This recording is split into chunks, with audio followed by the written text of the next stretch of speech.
안녕하십니까. 평양만사 김길선입니다. 주간 북한 내부 관련 시사를 시작하겠습니다. 주간 노동신문과 조선중앙통신 등이 대내외를 향한 선전선동 내용을 분석하고 북한 내부 주간 시사의 주제를 이렇게 선정했습니다. 첫째, 노동신문이 작태로 본 김정은 체제의 급진하는 내부 붕괴 조짐을 분석해 드리겠습니다. 다음 두 번째, 소위 구축함 진수 실패로 본 김정은이 비정상적 비상식적 작태를 분석해 드리겠습니다. 다음 세 번째, 김정은과 노동당이 뜬금없는 꽁 대대적으로 정식 선동 내용을 분석해 드리겠습니다. 그러면 먼저 노동신문 작태로 본 김정은 체제의 급진하는 내부 붕괴 조짐을 분석해 보겠습니다. 김일성 족속이 북한에서 노동신문의 지위는 전당과 온 사회를 향한 김일성 족속의 일일 지심은 노동당의 일일 지령서로 되어 있습니다. 이 때문에 김일성 족속은 사상사업에서의 유일관리제 수립에서 노동신문에 대한 당의 유일관리제를 최탑에 놓고 있다는 점 알려드립니다.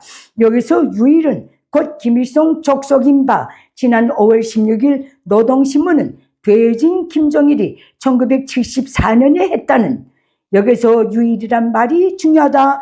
유일이란 말은 수령님 밖에는 그 누구도 모른다는 말이다 라는 발언을 게재해 넣었습니다. 그리고 김일성 족속이 노동신문사 책임주필을 당 대회에서 임명하는 이유도 바로 여기에 있습니다. 그래서 노동신문은 지면이건 인터넷이건 관계없이 매일 오전 7시까지는 북한 전역의 기관, 공장, 농장, 군부대들에 무조건 의무적으로 배포돼야 하며 북한의 전체 직업군은 매일 국가가 정한 출근 시간 30분 전에 나와서 노동신문 독보에 의무적으로 참가해야 합니다.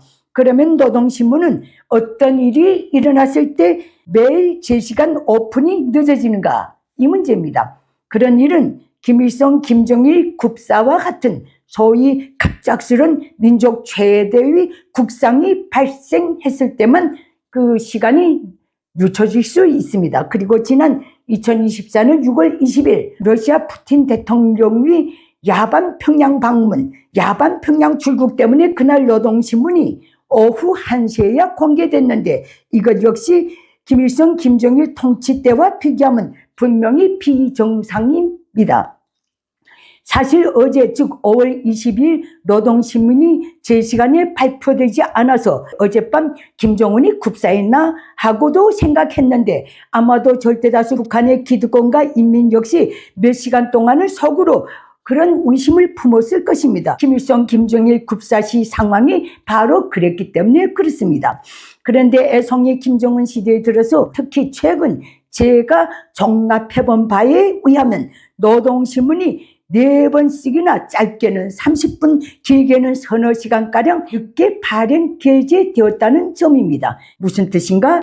애송이 김정은이 그 전날 5,000톤 구축함 진수 실패로 자정이 넘도록 술을 퍼마시고 주변에 화풀이를 하면서 수령 직무 유기 행위를 했다는 뜻입니다. 김일성, 김정일이라면 상상도 할 수 없는 작태입니다. 한마디로 현재 김정은이 심히 불안정하다는 판증입니다. 모든 독재 국가의 체제 붕괴 급변 사태는 모조리 그 독재자로부터 나왔습니다. 결국 오늘날 북한 체제의 급진적인 내부 붕괴 징후는 다른 누구도 아닌 애송이고 멍청이인 김정은이 직무유기 행위로부터 나오고 있습니다. 그러면 다음 두 번째, 소위 5,000톤급 구축함 진수 실패로 본 애송이 김정은이 비상식 비정상 작태를 분석하겠습니다. 김정은은 지난 5월 21일 청진조선소에서 진행하는 5,000톤급 구축함 진수식에 나갔다가 그 처참한 실패를 목도하고 도저히 있을 수도 도저히 용서할 수도 없는 중대 사건, 범죄 행위이다. 다음, 국가의 존의, 자존심을 한순간에 추락시킨 행위이다 등 온갖 행악지를 다 퍼붓습니다. 그리고 김정은은 이번 구축함 진수 실패 관련 사건 조사 그룹바를 내오고 당중앙 군수공업부, 국가과학원 역학연구소, 김책공업대학, 중앙선박설계연구소, 그리고 정진조선소 해당 일꾼들을 집중 조사한 뒤 6월에 소집되는 당중앙위원회 전원회의에서 취급하겠다고 울음장을 놨습니다. 그 기관 사람들도 노동당이 김일성 족속의 지시에 따라 충실성과 전문 지식을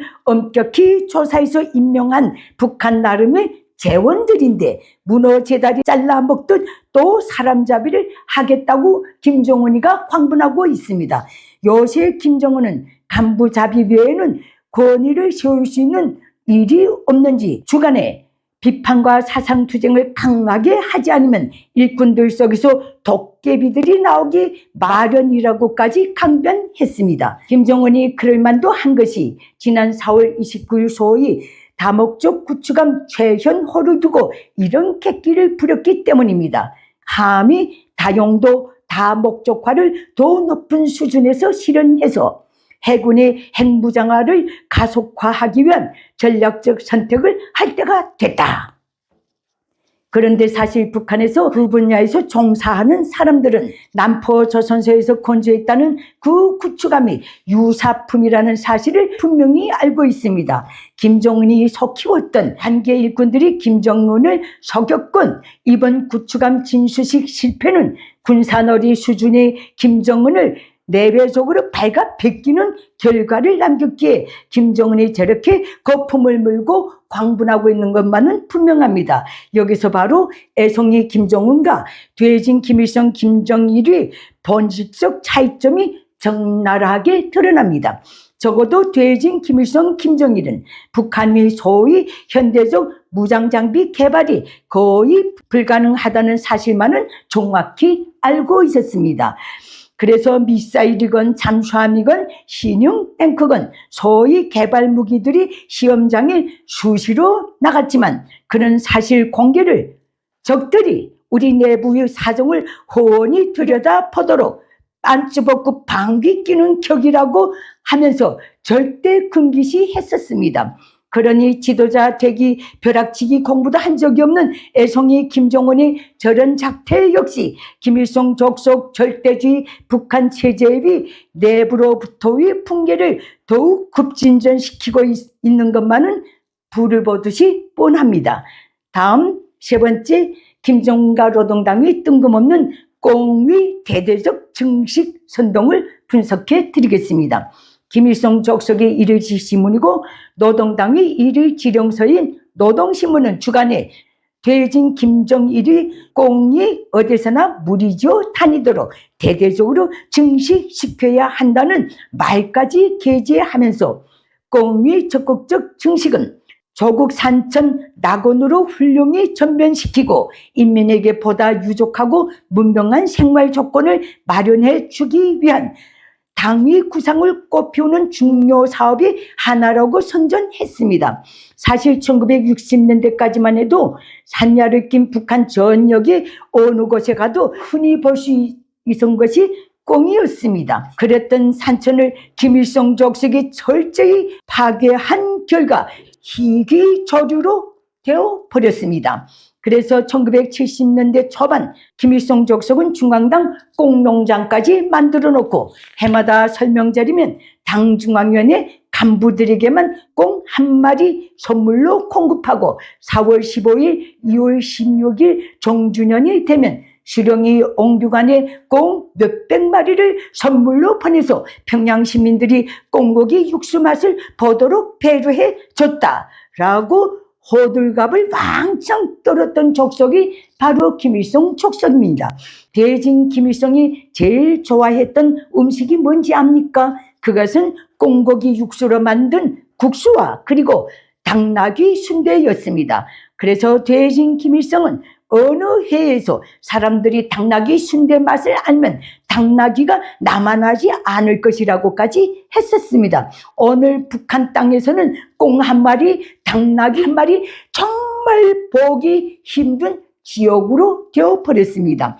절대다수 인민이 이제는 근 40년이 되어도록 적은 먹비로 연명해 오고 있는데도 저런 선전을 하고 있으니 그것을 전달받은 북한 인민들이 또 속으로 얼마나 분통을 터뜨리고 있겠는가. 보지 않고 듣지 않아도 눈에 훤합니다. 여기서 적은 먹비라는 말은 엊그제 노동신문은 분명히 베이징 김정일이 인민들이 갈뿌리떡, 산나물떡, 가둑나무 이 떡을 대용식품으로 먹는 것을 보고 심히 가슴 아파 했었다라고 버젓이 선전했습니다. 김일성 족속이 일일지신문이고 노동당의 일일지령서인 노동신문에서의 꽁기루기 선동 역시 현식이 김일성 족속 체제의 내부 붕괴 급진화에 분명히 작용할 것임을 저는 추호도 믿어 의심치 않습니다. 이상 북한 내부 관련 주간 시사를 마치겠습니다. 감사합니다. 내외 북한 인민들에게 호소합니다. 장장 80년이 되어오는 김일성 족속 노예 체제를 끝장낼 때가 되었습니다. 북한 인민이 진정한 자유해방을 위해 공포를 딛고 힘을 모아서 김일성 족속을 반드시 몰아냅시다. 그 길에서 도움이 필요하신 분들은 언제든지 손을 내밀어 주십시오.